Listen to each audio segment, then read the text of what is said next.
नमस्कार दोस्तों, स्वागत है एक नए वीडियो में। हम लोग प्लेटफॉर्म बुक में दिया हुआ एएलपी टेक्नीशियन का प्रैक्टिस सेट देख रहे हैं। आज प्रैक्टिस सेट नंबर 27 देखेंगे। इसमें 75 प्रश्न दिया हुआ रहता है। सारे प्रश्न को डिटेल सॉल्यूशन करेंगे, तो आप इसे जरूर देखें और अपने दोस्तों को भी शेयर करें। आइए शुरू करते हैं पहले प्रश्न से। पहला प्रश्न है कि 46 छात्रों की एक कक्षा में 18 कैरम खेलते हैं, 17 शतरंज खेलते हैं, जिसमें 6 भी कैरम खेलने वाले छात्र भी शामिल है। किसमें? शतरंज में।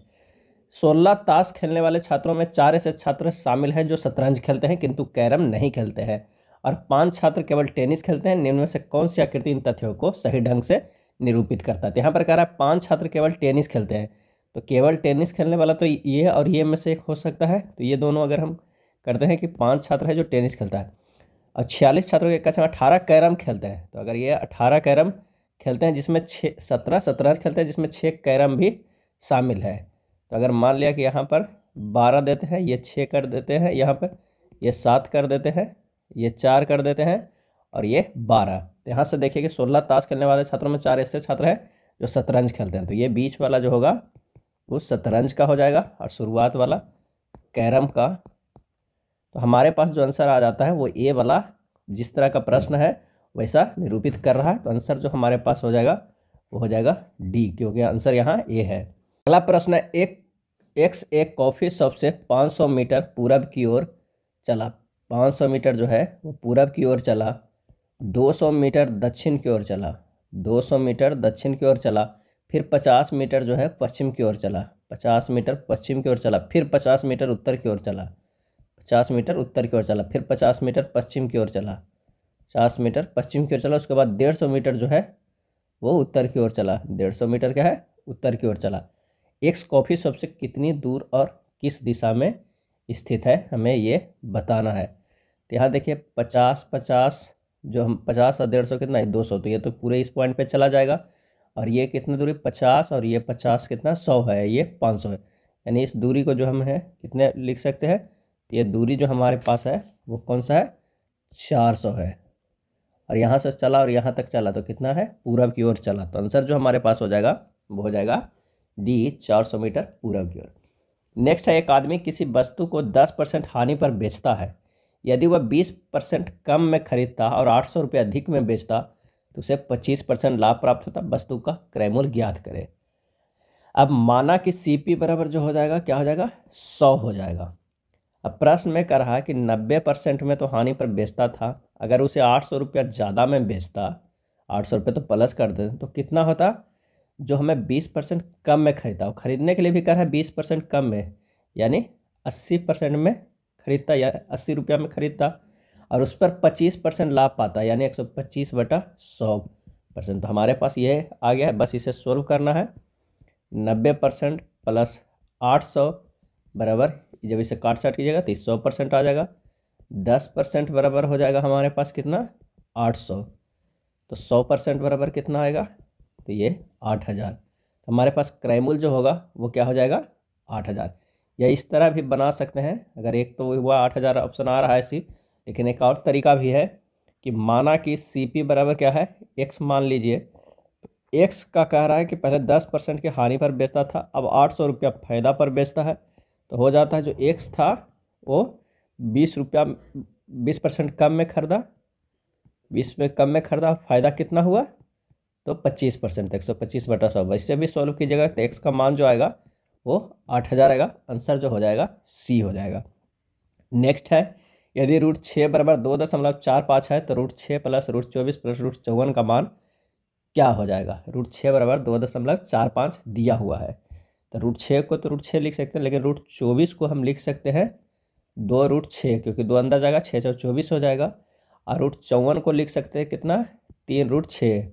इधर तो √6 ही है, बस मान रख दीजिए। अब जब इसे करिए 3 2 5 1 6, यानी 6√6 है, √6 के मान है 2.45। आंसर हो जाएगा 14.70। 14.70 आंसर ए हो जाएगा। अगला प्रश्न है, वायु में कोई प्रकाश किरण अपवर्तनांक √2 वाले माध्यम से वायु को पृथक करने वाली सतह पर 45 डिग्री के कोण पर आपतित होती है। किरण माध्यम में खाली स्थान के कोण पर अपवर्तित होगी। अपवर्तनांक म्यू बराबर क्या होता है? तो होता है sin I बटा क्या होता है? sin R होता है। और आपतन कोण आई बराबर कितना दिया हुआ है 45 डिग्री। तो √2 बराबर हो जाएगा साइन 45 डिग्री बटा साइन आर। तो साइन आर बराबर हो जाएगा साइन 45 डिग्री बटा क्या हो जाएगा √2 हो जाएगा। साइन 45 डिग्री का मान क्या होता है, तो साइन 45 डिग्री का मान होता है 1, और 1 बटा क्या हो जाएगा 1 बटा √2 मान होता है, और ये √2 हो जाएगा, तो हो जाएगा 1/2। तो साइन आर बराबर इसका मान कितना हो जाएगा साइन 30 डिग्री। साइन 30 डिग्री का मान भी 1/2 हो जाएगा, यानी साइन आई बराबर साइन 30 डिग्री। तो आर का मान जो होगा वो 30 डिग्री के बराबर। आंसर जो हो जाएगा वो हो जाएगा बी। अपवर्तन कोण आर बराबर 30 डिग्री। व्यावसायिक मोटर से संबंधित निम्न कथनों पर विचार कीजिए और बताइए कि कौन सा कथन सही है। इसमें अस्थायी चुंबक के स्थान पर विद्युत चुंबक प्रयोग होता है। दूसरा है इसमें मृदु लौह कोड प्रयुक्त होते हैं। ये दोनों सही है। आंसर जो हो जाएगा वो हो जाएगा सी हो जाएगा। नेक्स्ट देखते हैं, भूकंप या विस्फोट जैसे आवेग से उत्पन्न लोचदार तरंग कहलाती है। इसका सही आंसर हो जाएगा डी, भूकंपीय लहर। भूकंप या विस्फोट जैसे आवेग से उत्पन्न लोचदार तरंग भूकंपीय तरंग कहलाती है। भूकंप भूपटल की लहर है जो धरातल के नीचे अथवा ऊपर चट्टानों के लचीलेपन या गुरुत्वाकर्षण की समस्थिति में क्षणिक अव्यवस्था होने पर उत्पन्न होती है। नेक्स्ट है, निम्नलिखित जानकारी के आधार पर निर्धारित करें कि किसकी पुस्तक न तो उपन्यास है और न ही पेपरबैक प्रारूप में है। आइए देखते हैं। केन सिंगलटन, जॉर्ज स्मिथ और हेराल्ड मास्टर्स की पुस्तकें कविताओं की है। जॉन प्रॉक्टर, रॉबिन हॉपकिंसन और केन सिंगलटन की पुस्तकें पेपरबैक है। रॉबिन हॉपकिंसन, जॉर्ज स्मिथ और जॉन प्रॉक्टर की पुस्तकें उपन्यास है। केन सिंगलटन, हेराल्ड मास्टर्स और जॉन प्रॉक्टर द्वारा लिखित पुस्तकों में काले रंग की मध्य पट्टी के साथ भूरे रंग के चमड़े के कवर है। जब ये देखिएगा उपरोक्त जानकारी के अनुसार देखिए तो ये हेराल्ड मास्टर होगा इसका सही आंसर। नेक्स्ट है, जमन और समन भाई है। जमन जो है और समन भाई है। अगर ये समन है और ये जमन है, दोनों जो है वो क्या है भाई है। उसके बाद करें, जिनका एकल अभिभावक सोसियो है। एकल अभिभावक जो है पिता है वो कौन है, तो सोसियो है। सोसियो है। उसके बाद कह रहा है सोसियो दमन का भाई है। सोसियो जो क्या है दमन का भाई है। ये दोनों जो है भाई है। जिसकी माँ इकलौता भाई है। जिसकी माँ जो है, जिसकी माँ का इकलौता भाई है, कौन है वो भाई है शेर है। दमन जमन की बुआ है। दमन जो है वो क्या है, दमन जमन की बुआ है। जमन की बुआ है, ये हो जाएगा क्या है बुआ है। जमन के बुआ कौन है, दमन है। शेर का केवल एक भांजा है। शेर का केवल एक ये भांजा है। शेर का केवल एक भांजा और एक भांजी है। भांजी भी तो सोसियो भांजा हो गया और दमन भांजी हो गया। शेर के भांजे का नाम क्या है, तो इसका सही आंसर जो हो जाएगा वो हो जाएगा ए, सोसियो हो जाएगा। आंसर हो जाएगा ए। नेक्स्ट है, एक दूसरे से 100 किलोमीटर की दूरी पर स्थित दो स्टेशनों से दो ट्रेनों ने एक ही समय में निकलकर एक दूसरे की ओर चलती है। ट्रेन एक स्टेशन से 70 किलोमीटर की दूरी पर एक दूसरे को पार करती है। उनकी चाल का अनुपात क्या हो जाएगा। माना कि पहली ट्रेन की चाल है ना जो x किलोमीटर पर घंटा है, और दूसरी ट्रेन की चाल जो है 22 किलोमीटर पर आवर है। प्रश्न से कह रहा है 70/x बराबर 30/22।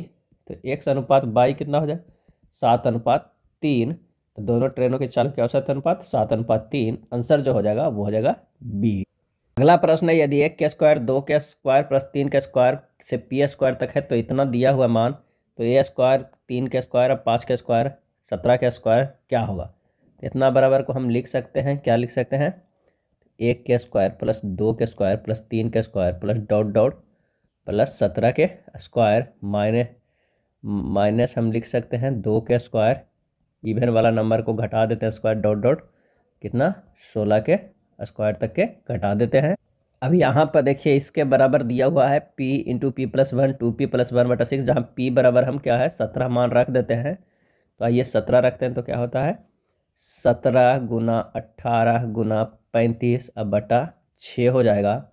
और उसमें से माइनस ये कर दीजिए 2 के स्क्वायर कॉमन लेके, तो फिर हो जाएगा 1 के स्क्वायर प्लस 2 के स्क्वायर प्लस 3 के square plus dot dot plus कितना 8 के स्क्वायर हो जाएगा।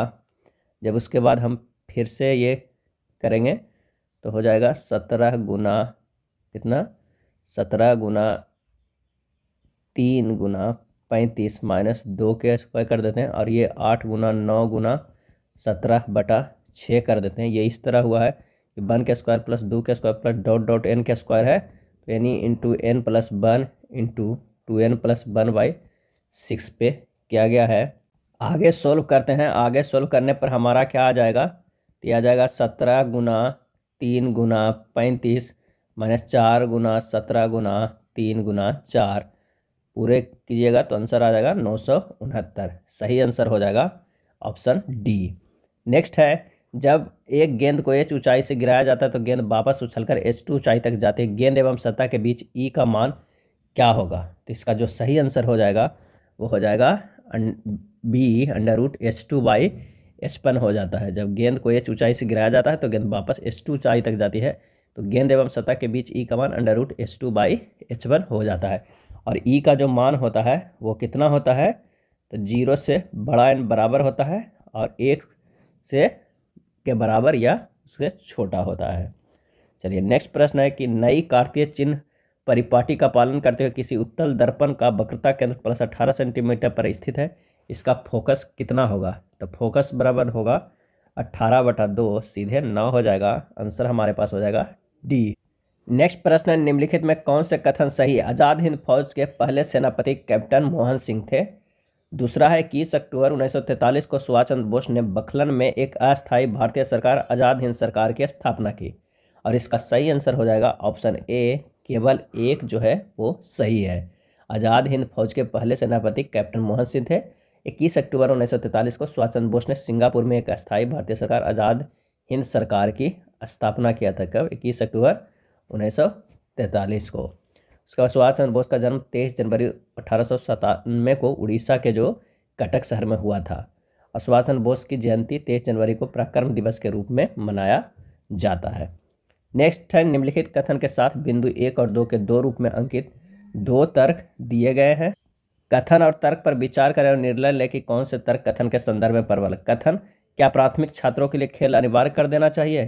तर्क, हाँ, शारीरिक विकास के लिए खेल महत्वपूर्ण है। दूसरा, नहीं, खेल छात्रों के शैक्षिक समय को बर्बाद करते हैं, इस प्रकार उन्हें शैक्षणिक कार्यों में कमजोर करते हैं। इसका आंसर हो जाएगा ए, केवल तर्क 1 है जो प्रबल है। अगला प्रश्न है, दिए गए 4 शब्दों में से 3 किसी तरह से संगत है, एक असंगत है, असंगत का चयन करें। इसका सही आंसर हो जाएगा ए, नाक। हड्डी, अस्थिबंध और कंडरा सब हड्डी से रिलेटेड है, नाक हड्डी से रिलेटेड नहीं है। आंसर हो जाएगा ए। नेक्स्ट प्रश्न है, यदि x माइनस वाई का 70% बराबर x प्लस वाई का 30% है तो x का कितना प्रतिशत जो है वो y है? तो प्रश्न में कह रहा है कि x माइनस वाई का 70 बटा हो जाएगा x प्लस वाई का 30। अगर ये बटा 100/100 करेंगे तो दोनों का तो कट जाएगा। इसे सोल्व कर देंगे तो हमारे पास जो आ जाएगा वो कितना आ जाएगा, 7x माइनस 7y बराबर 3x प्लस 3y। आगे सोल्व करेंगे तो 4x बराबर 10y, x बटा y बराबर जो हो जाएगा वो कितना, 10/4, यानी 5:2 हो जाएगा। अब इस प्रतिशत बराबर 2/5 गुना 100 करेंगे तो कितना हो जाएगा, 40%। आंसर जो हमारे पास आ जाएगा वो हो जाएगा सी। नेक्स्ट है, गीता और राधा के पास रुपयों का अनुपात जो है 7:15 है तथा राधा और सविता के पास रुपयों का अनुपात 7:16 है। यदि गीता के पास 980 है तो सविता के पास कितना है? तो सबसे पहले 7 और 15 ये है और ये 7:16 है। जब इन तीनों का अनुपात निकालेंगे तो 49, 105 और 240 हो जाएगा। 49 इकाई बराबर दिया हुआ है कितना, 980 रुपया। तो 240 बराबर हो जाएगा कितना, 980 गुना 240 बटा कितना, 49 हो जाएगा 4800। कितना हो जाएगा, 4800। आंसर जो हमारे पास आ जाएगा हो जाएगा सी। वायुमंडल में वायु की विद्युत चालकता पृथ्वी तल से ऊंचाई बढ़ने पर क्या होता है? और इसका आंसर हो जाएगा ए, बढ़ती है। पृथ्वी तल से ऊंचाई बढ़ने पर वायु की विद्युत चालकता बढ़ती है क्योंकि तीव्र पराबैंगनी विकिरण के द्वारा वायु का आयनीकरण हो जाता है। यह पृथ्वी से 80 से 400 किलोमीटर तक विस्तारित है। नेक्स्ट है, विद्युत आवेश 2 प्रकार के होते हैं, धनात्मक आवेश एवं ऋणात्मक आवेश।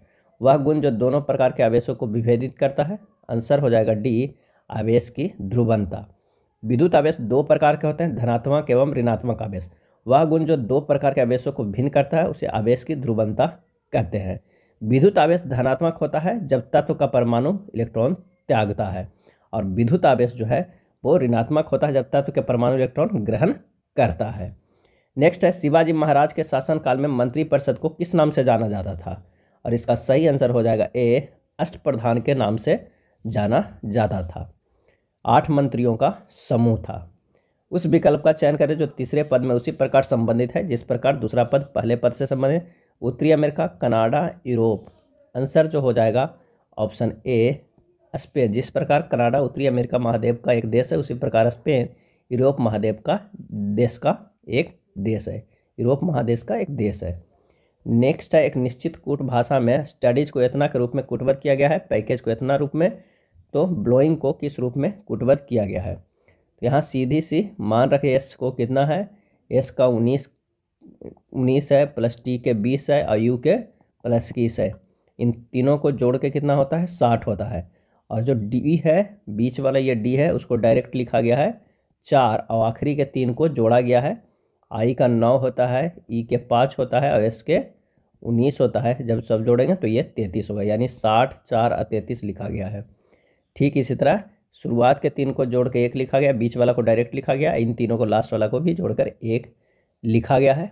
तो हमारे पास जो उसी प्रकार देखेंगे ब्लोइंग को, तो BLO को जोड़ेंगे 2, 12 और 15 के तो कितना हो जाएगा, 29 हो जाएगा। W को डायरेक्ट लिखेंगे तो कितना हो जाएगा, 23 हो जाएगा। और आई के 9, एन के 14, जी के 7 ये जोड़ के लिखेंगे तो 30 हो जाएगा। आंसर हमारे पास आएगा बी।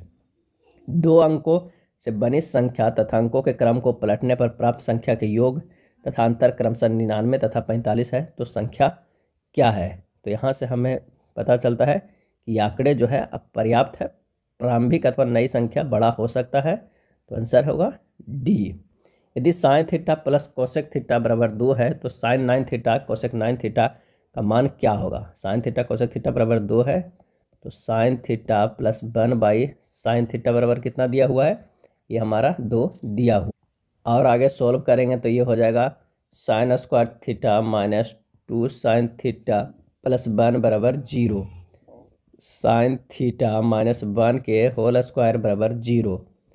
साइन थीटा बराबर 1 कोसेक थीटा बराबर 1 हो जाएगा, तो साइन 9 थीटा कोस 9 थीटा बराबर कितना हो जाएगा, 1 + 1 बराबर 2। आंसर जो हमारे पास हो जाएगा वो हो जाएगा बी। निम्नलिखित में कौन सा आरेख मुख्य अक्ष के समानांतर आपतित प्रकाश किरण के लेंस के माध्यम से अपवर्तन के बाद मार्ग को सही ढंग से निरूपित करता है? इसका जो सही आंसर हो जाएगा वो हो जाएगा बी, ये सही ढंग से निरूपित कर रहा है। उत्तर लेंस में मुख्य अक्ष के समानांतर प्रकाश की किरण के आपतित होने पर लेंस से अपवर्तित होने के बाद किरण का मार्ग फोकस से होकर गुजरेगा। अगले प्रश्न पे चलते हैं कि एक प्रकाश किरण एक 8 सेंटीमीटर वक्रता त्रिज्या वाला अवतल दर्पण माने ध्रुव P पर इसके मुख्य अक्ष के समानांतर आपतित होती है। परावर्तन के बाद यह दर्पण के मुख्य अक्ष पर स्थित बिंदु Q से गुजरती है। नई कार्तीय चिन्ह परिपाटियों का पालन करते हुए PQ बराबर होगा। तो जो हमारे पास दिया हुआ है वो 8 सेंटीमीटर दिया हुआ है। अगर मान लें कि क्या है, -8 सेंटीमीटर वक्रता त्रिज्या वाला जो आर दिया हुआ है वो -8 सेंटीमीटर दिया हुआ है, तो हमारे पास फोकस दूरी कितना हो जाएगा, उसी से पास है, तो r/2 हो जाएगा -8/2 यानी -4 सेंटीमीटर। आंसर जो हो जाएगा तो हो जाएगा एक। प्रधान अक्ष के समानांतर चलती हुई प्रकाश किरणें दर्पण के परावर्तन तल से प्रवर्तित होकर गुजरती है, यह फोकल पॉइंट होता है। नेक्स्ट प्रश्न है, जात और सवार निम्नलिखित में से किस प्रशासनिक प्रणाली से संबंधित है? जात और सवार, और इसका सही आंसर हो जाएगा ऑप्शन बी, मनसबदारी प्रणाली से। जात और सवार मनसबदारी प्रणाली से संबंधित है। मुगल के शासन प्रणाली की प्रमुख विशेषता मनसबदारी प्रथा थी। मनसबदारी प्रथा अकबर ने 1574 ईस्वी में प्रारंभ किया था। एक निश्चित कूट भाषा में कपिल को इस रूप में लिखा जाता है, सरोज को इस रूप में, उसी कूट भाषा में पूजा को किस प्रकार लिखा जाएगा? तो यहाँ पर देखिए के से +3 करते हैं तो n होगा, ए से +3 करेंगे तो d होगा, और हमारे पास p जो है p से +2 करेंगे तो r होगा, i से +2 करेंगे तो k होगा, और l से +2 करेंगे तो n होगा। यानी शुरुआत के जो 2 अक्षर है वो +3 और +3 है, और लास्ट के 2 अक्षर +2 और +2 है। तो आइए देखते हैं पूजा में। P से +3 करेंगे तो S होगा, O से +3 करेंगे तो R होगा, O से +2 करेंगे तो Q होगा, J से +2 करेंगे तो L होगा, और A से +2 करेंगे तो C होगा। आंसर जो हमारे पास आएगा वो हो जाएगा C। दिए गए विकल्पों में उस आकृति का चयन कीजिए जो दी गई श्रृंखला में प्रश्नवाचक के स्थान पर आ सकती है। इसका सही आंसर हो जाएगा वो हो जाएगा A। x + 1/x = 4 हो तो x⁴ + 1/x⁴ का मान कितना होगा। तो सबसे पहले इसे वर्ग करते हैं, तो x + 1/x² करने पर बराबर 4 के होल स्क्वायर करेंगे, ये हो जाएगा x² + 1/x² + 2 = 16। तो x² + 1/x² बराबर कितना हो गया, 14 हो गया। पुनः अगर हम वर्ग करते हैं तो x4 + 1/x⁴ + 2 = 196। x⁴ + 1/x⁴ बराबर कितना हो जाएगा, 194। 2 इधर चला गया, आंसर हमारे पास आ गया B 194। नेक्स्ट है निम्नांकित ग्राफ का अध्ययन कीजिए, उसके आधार पर पूछे गए प्रश्न का उत्तर दीजिए। ग्राफ में दिए गए वर्षों के दौरान एक कंपनी के कुल उत्पादन लाख टन की ओर दर्शाता है। पिछले वर्ष की तुलना में किस वर्ष कंपनी के उत्पादन में अधिकतम प्रतिशत वृद्धि हुई है।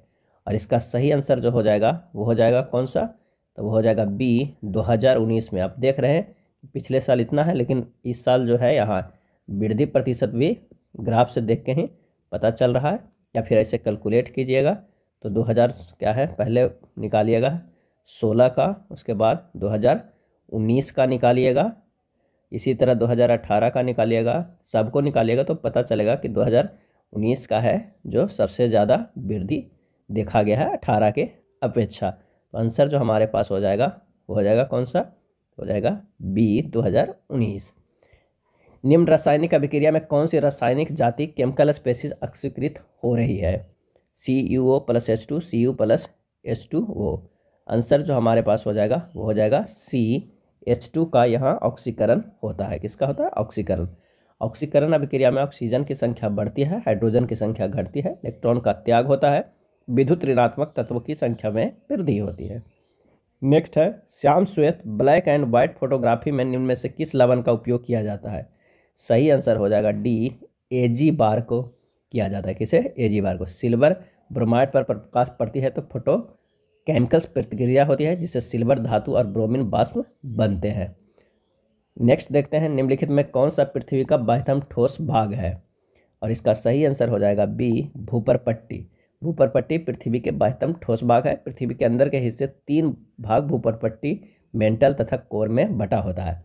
पृथ्वी के सबसे ऊपरी भाग जो होता है वो भूपरपट्टी कहते हैं, और भूपरपट्टी मुख्यतः बेसाल्ट चट्टान का बना होता है।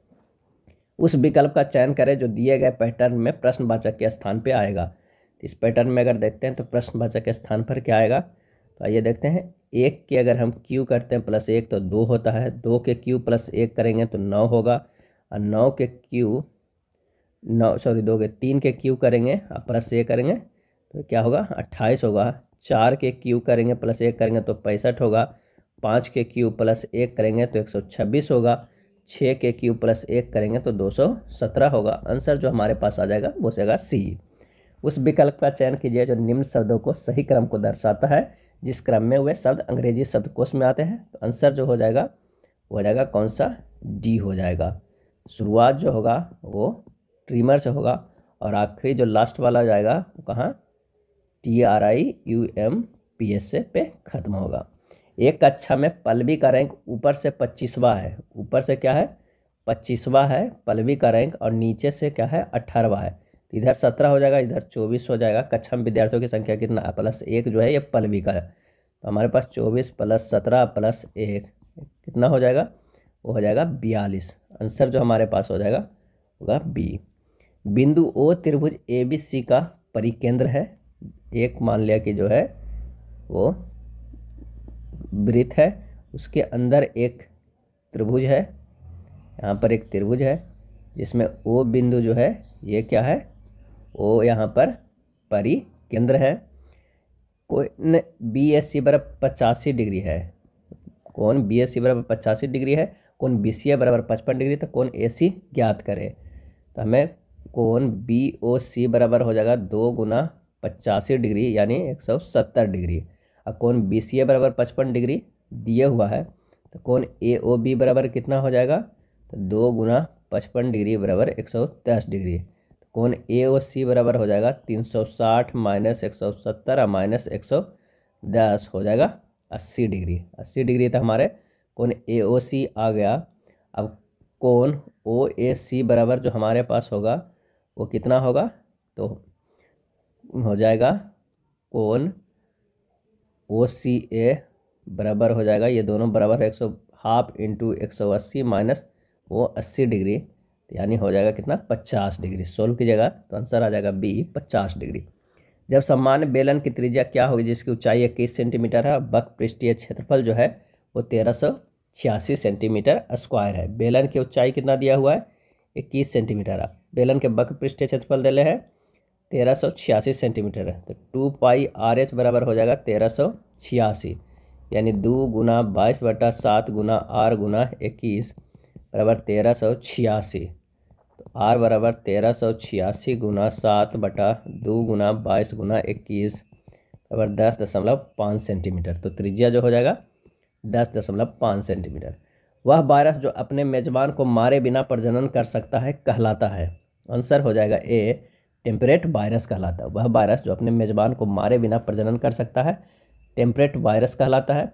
विषाणु वे होते हैं जो अपने मेजबान कोशिका को मारे बिना प्रजनन करते हैं। वे 2 तरीकों को प्रजनन करते हैं, लिटिल चक्र और लाइसोजेनिक चक्र के माध्यम से। एक तत्व आवर्त 2 और समूह 2 से संबंधित है। इस तत्व के परमाणुओं में संयोजकता इलेक्ट्रॉनों की संख्या ज्ञात कीजिए। आंसर हो जाएगा ए 2 होगा।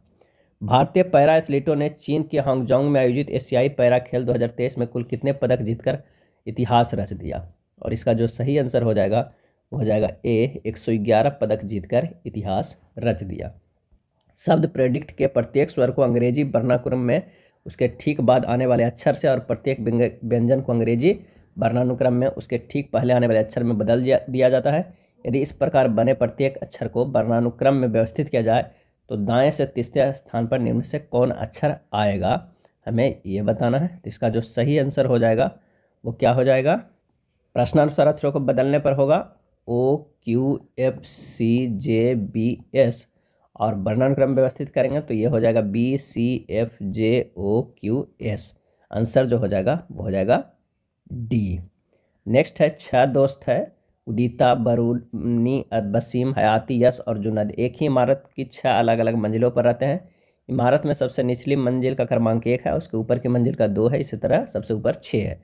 जुनैद यश के जो है वो ठीक ऊपर वाली मंजिल पर रहता है। अगर यहाँ जुनैद रहता है और वो यश से ठीक ऊपर वाले मंजिल पर रहता है। उदिता और बरूनी के बीच केवल एक व्यक्ति रहता है, उदिता और बरूनी। अगर मान लें कि यहाँ पर उदिता है और यहाँ पर बरूनी है, इन सब के बीच में एक आदमी रहता है कोई, ठीक है। वसीम जुनैद के ठीक ऊपर वाली मंजिल पर रहता है। वसीम जो है वो क्या है, वो जुनैद के ठीक ऊपर वाले मंजिल पे रहता है। बरूनी के ठीक नीचे वाली मंजिल पर रहता है, और वो बरूनी से ठीक नीचे वाला पर रहता है वसीम रहता है।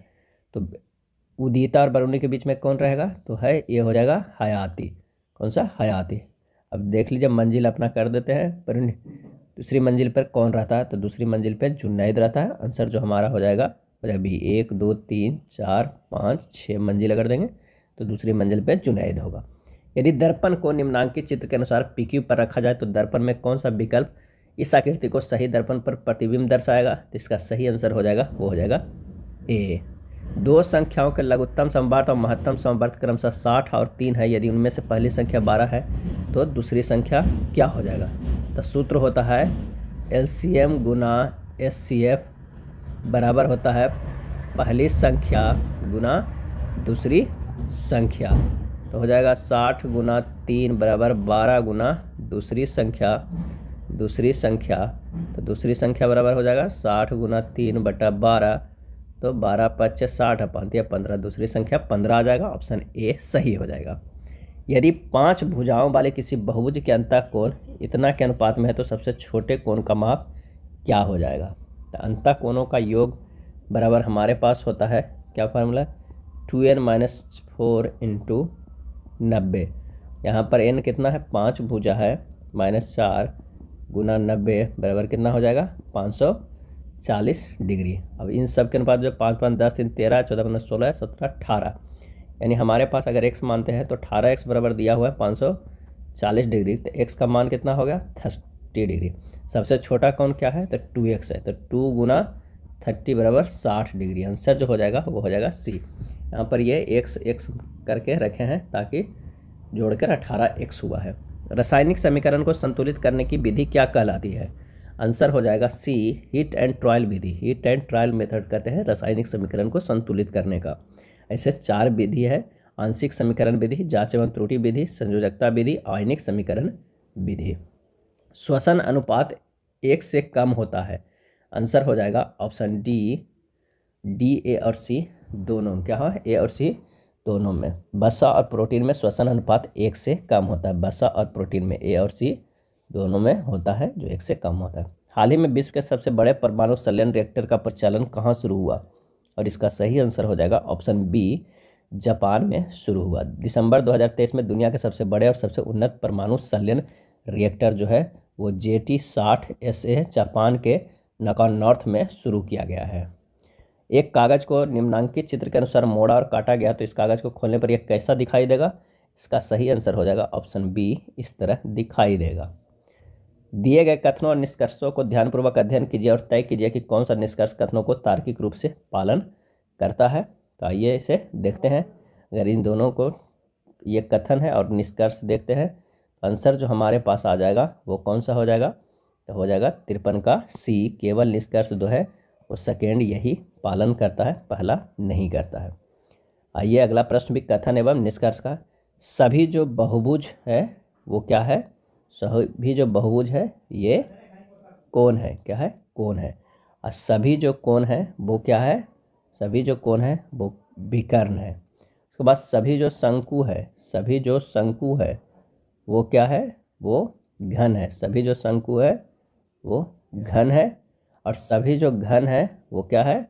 वो दशभुज है। कोई भी विकर्ण घन नहीं है। इन दोनों के बीच में कोई भी घन नहीं है। तो यहाँ पर से आप देख लीजिए, ये बहुभुज था, बीच में क्या होगा? कोण था, ये विकर्ण था, ये बीच में शंकु था, अगर इसे देखे जाए घन था, ये दशभुज था। अब आइए इसे सोल्व करते हैं। कुछ विकर्ण बहुभुज है, सही है। सभी विकर्ण दशभुज है, गलत है। कोई भी बहुभुज शंकु नहीं है, सही है। कोई घन कोण नहीं है, गलत है। आंसर जो हो जाएगा ऑप्शन सी, निष्कर्ष एक और थर्ड दोनों अनुसरण करते हैं। अगला प्रश्न, यदि 4 + 3√3 बटा √7 + 4√3 बराबर a+√b तो b - a बराबर क्या होगा?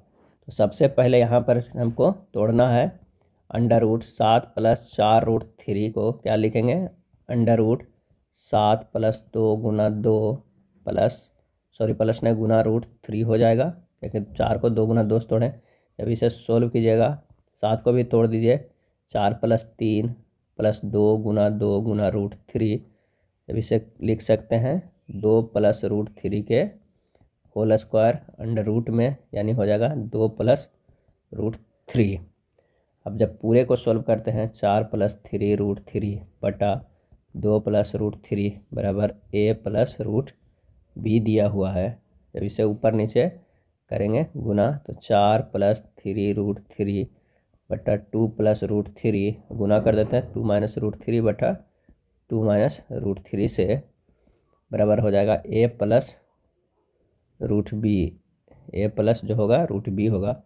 जब इसे सोल्व कीजिएगा तो हमारे पास आएगा 8 - 4√3 + 6√3 - 9 बटा 4 - 3 बराबर a+√b होगा। और आगे सोल्व करेंगे तो 2√3 - 1 बराबर a+√b होगा। a बराबर हो गया -1 और √b बराबर होगा 2√3।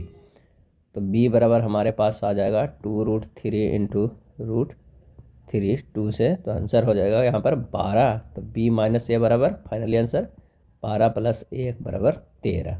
आंसर होगा ऑप्शन सी हो जाएगा। नेक्स्ट है रमेश और रहमान किसी काम को क्रमशः 20 और 25 दिन में पूरा कर सकते हैं।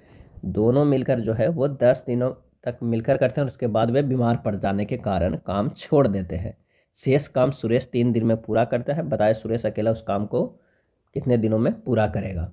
तो 20 दिन में और ये कितना था 30 दिन में, सॉरी 25 दिन में, और इन दोनों के एलसीएम हो जाएगा 100। इसकी क्षमता 5, इसकी क्षमता जो है वो 4 हो जाएगा।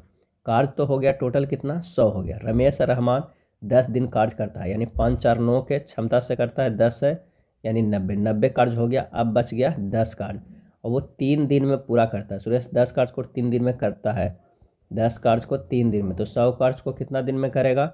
तो सिंपल सी बात है कि 3/10 गुना 100 तो हो जाएगा हमारे पास 30 दिन। आंसर आ जाएगा कितना 30 दिन। डी, निम्नलिखित में कौन सा शैवाल ताजे पानी में नहीं पाया जाता है। आंसर हो जाएगा ऑप्शन सी ट्राइकोडेशियम। ट्राइकोडेशियम शैवाल ताजे पानी में नहीं पाया जाता है। शैवाल मीठे पानी और समुद्री पानी में पाए जाते हैं। हरे शैवाल अधिकतम मीठे पानी में पाए जाते हैं। स्पायरोगायरा हरे शैवाल का उदाहरण है। बीजों को अच्छी तरह परिरक्षित रखा जा सकता है।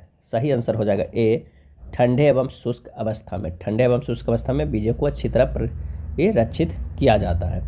चांद पर स्पेस क्राफ्ट की सफल सॉफ्ट लैंडिंग करने वाला विश्व का 5वां देश कौन बना।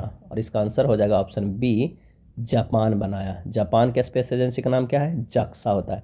निम्नलिखित आकृति में कितने त्रिभुज हैं। और इसका सही आंसर हो जाएगा ए, इस आकृति में 15 त्रिभुज है। दिए गए विकल्पों में वह संख्या चुने जो निम्नलिखित श्रृंखला में प्रश्नवाचक के स्थान पर आएगा।